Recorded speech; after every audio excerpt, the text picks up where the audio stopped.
जिला का क्राइम का पैटर्न देखना पड़ेगा। क्राइम पैटर्न के साथ साथ नए जो ट्रेंड्स है क्राइम्स के वो देखने पड़ेंगे।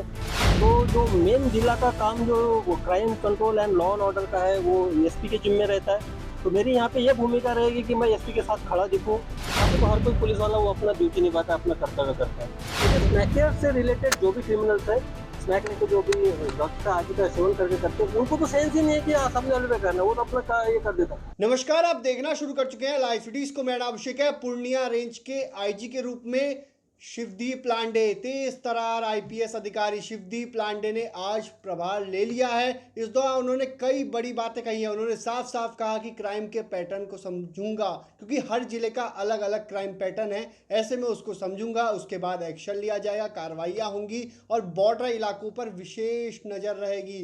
तो शिवदीप लांडे ने पूर्णिया में मोर्चा संभाल लिया। आपको बता दें कि पूर्णिया में लगातार बड़ी बड़ी वारदातें हो रही थी। तनिष्क लूटकांड हुआ था, उसके बाद एक नेताजी की हत्या हुई थी। इसको लेकर पूर्णिया में काफ़ी बवाल हुआ था। ऐसे में इसको लेकर अब शिवदीप लांडे की वहाँ तैनाती कर दी गई है, पूर्णिया रेंज में तैनाती की गई है। ऐसे में बड़ी जिम्मेदारी उन्हें दी गई है और उन्होंने साफ साफ कहा है, पहले समझूंगा उसके बाद एक्शन लूंगा। क्या कुछ कर रहे हैं शिवदीप लांडे प्रभार लेने के बाद, पहले आप वो सुनिए। हाँ, जो शासन द्वारा जो निर्णय लिया गया है और मुझे यहाँ पे नियुक्ति की गई है पुलिस महानिरीक्षक के तौर पे, तो उसी का चार्ज लेने आया था। और मुझे काफ़ी खुशी इसलिए भी है कि मैं विकास जी से चार्ज ले रहा हूँ। विकास जी मेरे साथ में एएसपी थे वहाँ पे फारबिसगंज में, जब मैं अररिया का एसपी था। और काफ़ी पुरानी यादें यहाँ पे ताज़ा हो गई। काफ़ी अच्छा अधिकारी थे और मुझे तो कोई डाउट नहीं कि इन्होंने प्रशासन और सब कुछ अच्छे से संभाला होगा। बस उसी को आगे कैरी ऑन करना है मुझे। और उपेन भी मेरे साथ जो एसपी पूर्णिया है, ये काम सहरसा में एसपी के तौर पे काम किया है। तो मुझे लगता है कि वो कोई दिक्कत होने वाली नहीं है। कोई कुछ नया करने की चीज़ है नहीं है। जो अभी लीगेसी चल रही है उसी को आगे बढ़ाने की ज़रूरत है। और सबसे इम्पोर्टेंट है कि अब मुझे देखना पड़ेगा। आप बोल रहे कि आप दोबारा यहाँ आए हुए, तो उस वक्त जब आया था 1 डिकेड हो गया, 1 दशक हो गया। 1 दशक के बाद मैं यहाँ आया हूँ। तो हर जिला का क्राइम का पैटर्न देखना पड़ेगा। क्राइम पैटर्न के साथ साथ नए जो ट्रेंड्स है क्राइम्स के वो देखने पड़ेंगे। कुछ नए क्रिमिनल्स के गैंग्स कुछ यहाँ पे आए के वो देखने पड़ेंगे। तो अब डिस्ट्रिक्ट वाइज में जाऊँगा और वहाँ पे मीटिंग के बाद सारी चीज़ें क्लियर हो जाएगी। कटिहार के एसपी जितेंद्र भी आया है साथ में, उससे भी डिस्कस हो रहा था स्पेशली दियारा के इशू के बारे में और जो वहाँ पे लास्ट ईयर कुछ घटनाएं हो गई उस संबंध में। तो समय के साथ सारी चीज़ें होगी। आपको कुछ सवाल है तो पूछ सकते हैं। सर, आपकी कार्यशैली समय कुछ अलग रही है, आगे क्या प्रायोरिटी होगी?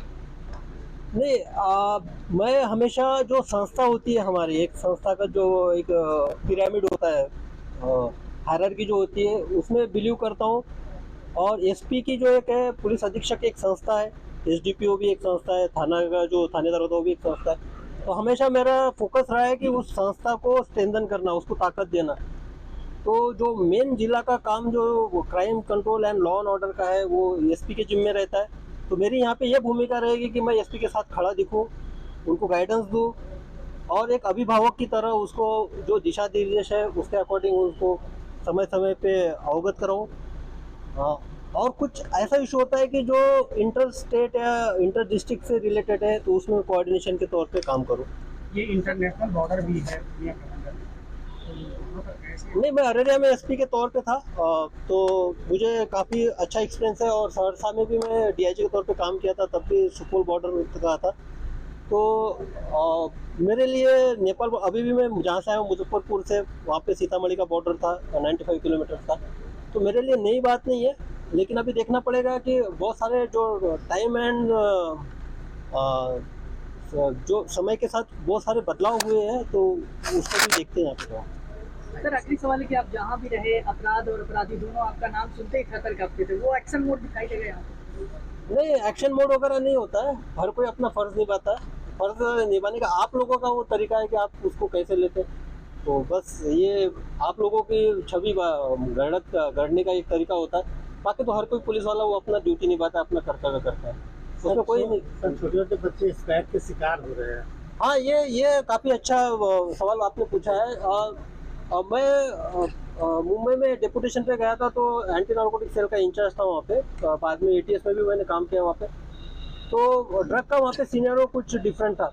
जब मैं वहाँ 5 साल के बाद यहाँ पे आया हूँ और सहरसा में डीआईजी के तौर पे जब क्राइम का एक पैटर्न में एनालिसिस कर रहा था, और स्पेशली सीएसपी जो संचालक होते हैं उनकी लूट, बाद में जो रोड की जो क्राइम होते थे, उसमें एक बात, और अभी भी मुजफ्फरपुर में भी एक बात जो एक प्रखरता से सामने आई थी कि जो यंगस्टर्स हैं, आप उसमें 16 साल से लीजिए, 16 साल से लेके 22 साल तक जो नए लड़के हैं वो कहीं ना कहीं स्मैक पीकर अपराध को अंजाम देते हैं। तो ये काफ़ी एक सेंसिटिव इशू है।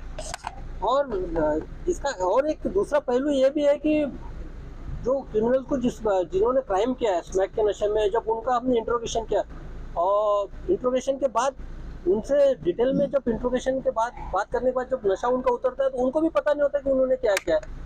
मधुपुरा में ऐसे हत्या कर दी थी, उसको पता ही नहीं था कि उसने किसी की हत्या कर दी।